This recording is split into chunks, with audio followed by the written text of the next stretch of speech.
I think one of the questions we have, because I always start off by asking where you were born and raised, because I started off talking about your music. I forgot because people around the world are watching and they're thinking, where's he from? And so where are you born and raised?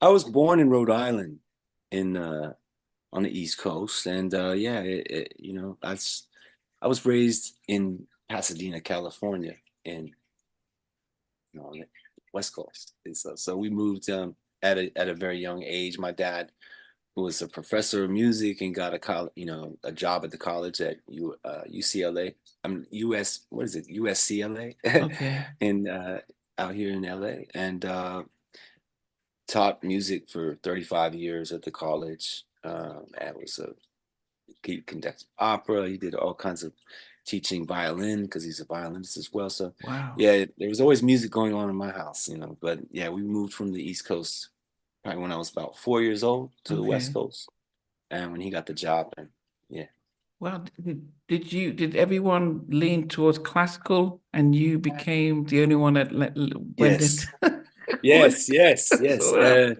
It's interesting because my parents were both classically trained musicians and professional classical musicians. My mother being a concert pianist, we played with orchestras, Wow. piano, grand piano in front of orchestras and stuff, and as well as top piano, but also my father being a violinist and a professor, they sort of it's almost like athletic families that when they take sports so serious, everyone's got to play a sport and you Yeah, get yeah. dropped off or whatever your sport is. It's like, so my thing was my dad said, what are you into? And being that my grandparents owned a record store in Palo Alto, California, back in the 80s, late 70s and 80s, um, I was able to have a lot of vinyl, and I had just records all around.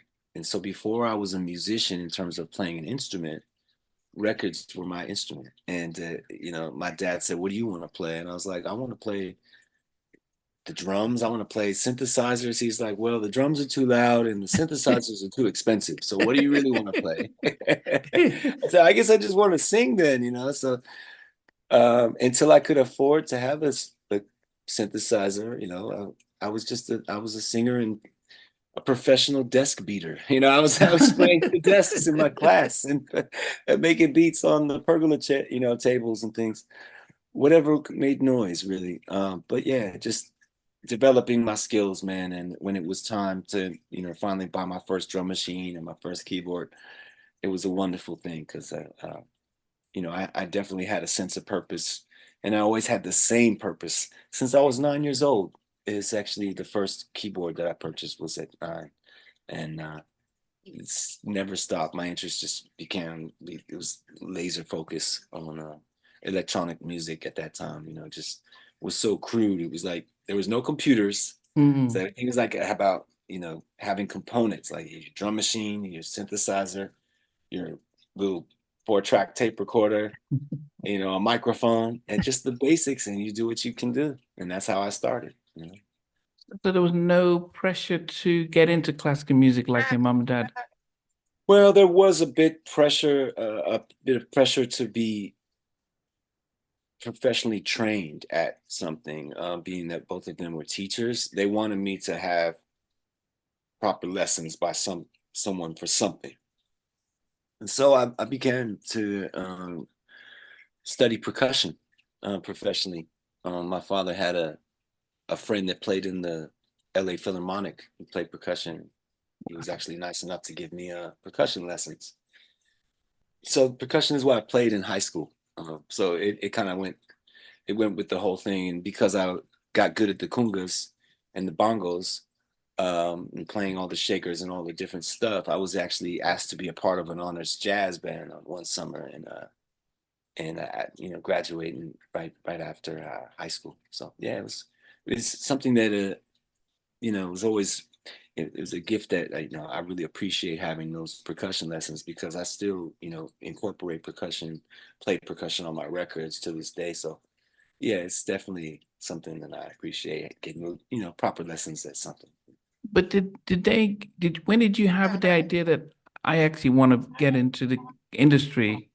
and really take it seriously and not just as a hobby? Yeah, that was more or less me. Really, after I compiled enough songs, I felt that were, that spoke in terms of like both the quality of my production and how far I had made it. In terms of like, dang, this guy's really producing and writing all this stuff himself, and you know, you're recording it at home. Okay, like I believe you. And I just wanted to get my foot in the door, so I was going to every label that would allow me to play my music for them. So I was sitting down at Warner Brothers, at Motown, MCA, and so it wasn't until I got to Babyface and Tracy Evans, that I landed my deal basically. But it was definitely a matter of me not really taking no for an answer from some of these labels just to get in the door. They'd be like, oh, such and such is not here today. I was like, oh, I had a meeting, with such and such.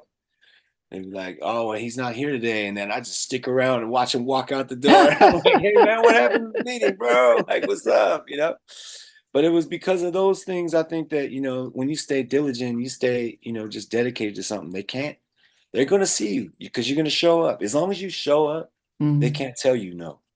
And I'm still proving that point right now in my career, 30 years later, just by showing up. You know what I mean? There's nobody who's begging me right now, as far as label wise, to make another record. So I figured this is for my fans. This is for myself because I love to make music. And my wife, who deserves all the songwriting that I have, all the capability I have to give. And my kids, but the fans, they're the ones who I go out and serve on every weekend, and it's such a joy to do this. So because of you guys, you're the main lifeline between, this happening and it not happening, because the only reason why I can put albums out right now independently is because, of the lifestyle that, you guys have awarded me, with supporting me by coming out, buying those tickets, allowing me to have another show, buying the albums, all these years, and just allowing me to continue to prosper.